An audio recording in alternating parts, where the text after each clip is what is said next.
today's tutorial with Photoshop Elements 18, I'm going to show you how to use one of the new guided edit features.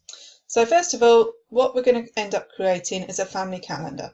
And this family calendar is ideal for you and the kids to create and then give as a gift to grandparents or other relatives.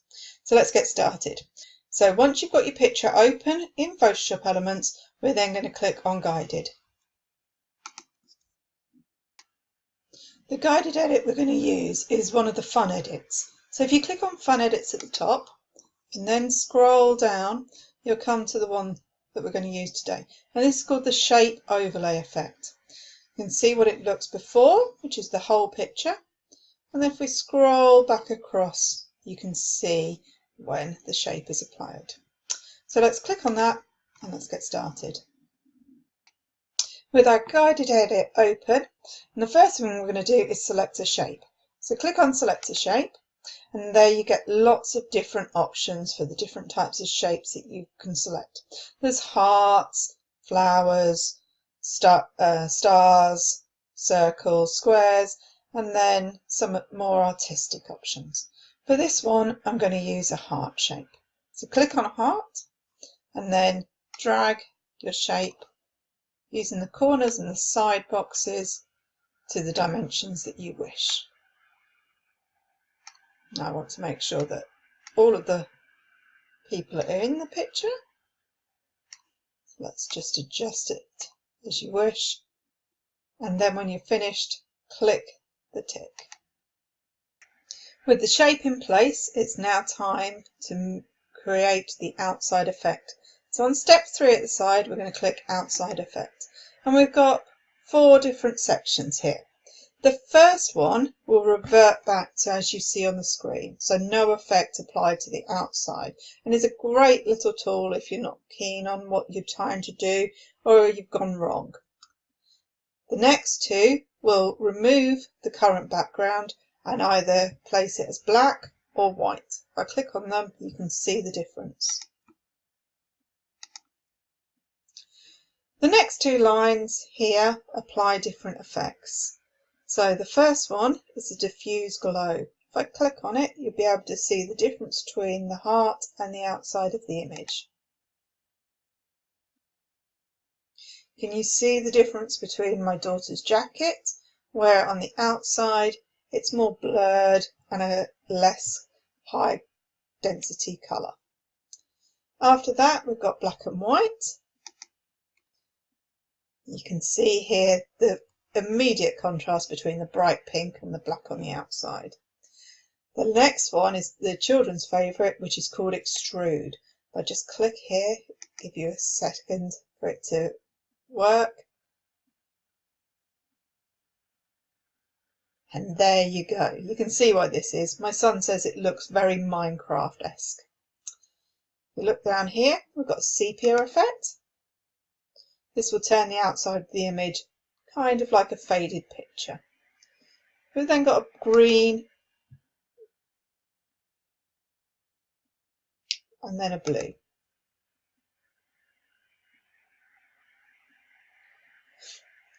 Our last row creates a background to the image. Similar to the black and white, we've got a heavy canvas, a light canvas, and then we've got a clear. The clear would be ideal if you're going to use this on a digital scrapbooking page. For this picture, going with the kids' desire, which is we're going to use extrude.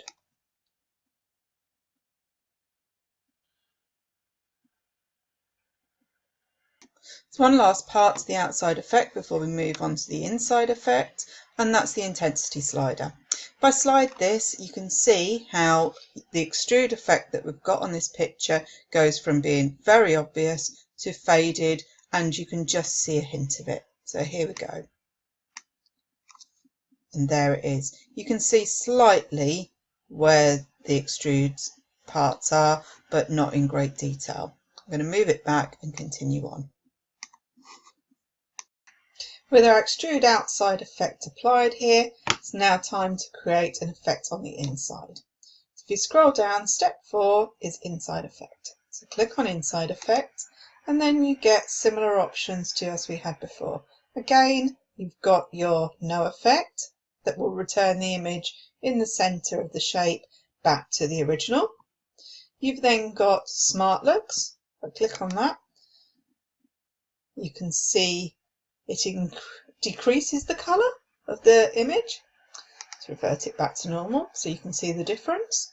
You've got a black and white tint.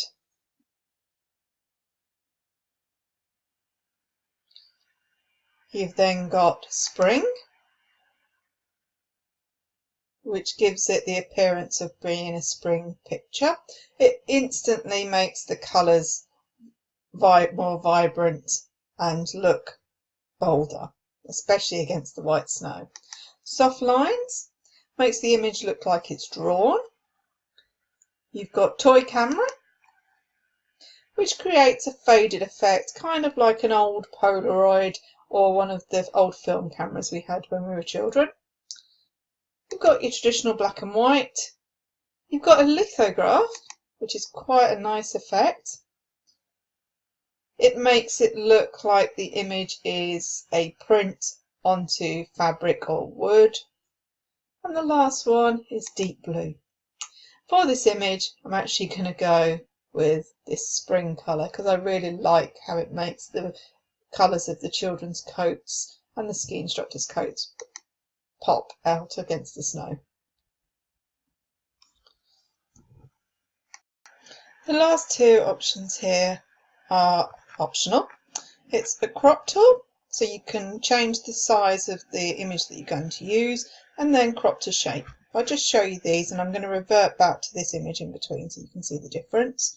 So the crop tool produces a square or rectangle. You can then drag the corners and the sides to the shape, size and shape you want.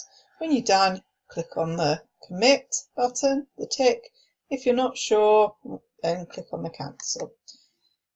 The second one automatically crops to the shape that you've got. So if you click on it, it does the size adjustment for you. I'm going to revert back because for this calendar I'm going to keep it in that landscape mode that it was in at the start. When you've made all your adjustments, you then click Next. I want to add one final thing to the calendar so that we know what month it is. We're going to add some text. So here we're going to continue editing in Expert.